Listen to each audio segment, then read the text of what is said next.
Assalamualaikum warahmatullahi wabarakatuh.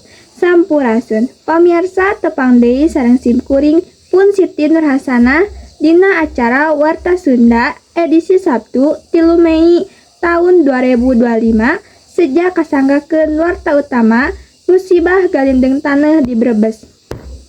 Galindeng taneuh di Desa Mandala, Kecamatan Sirampok, Kabupaten Brebes, Jawa Tengah, akibatkeun karusakan sajumlah bumi wargi.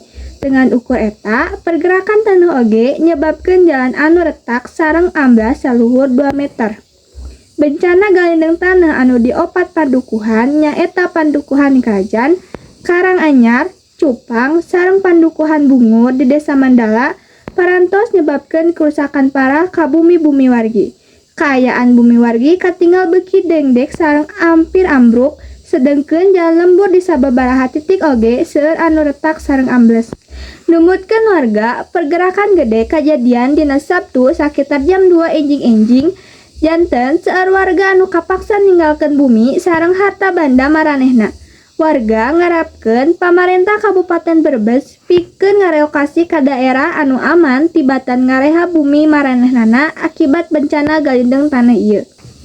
Sakedikna aya 104 bumi warga anu ngalaman karusakan sareng 367 warga nu sanesna kapaksa cicing samentawis di posko pangungsian.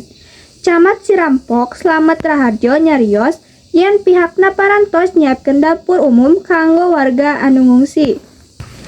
Pamirsa acara Warta Sunda dinten ayeuna dicekapkeun dugi ka dieu aya saur ti sepuh, elmu tuntut dunya siar nu awor kudu disinglar. Mugia janten leucepan kanggo urang sadaya. Ngawakilkeun redaksi Warta Sunda, simkuring pun Siti Nurhasanah seja amit mundur amit mungkur. Assalamualaikum warahmatullahi wabarakatuh.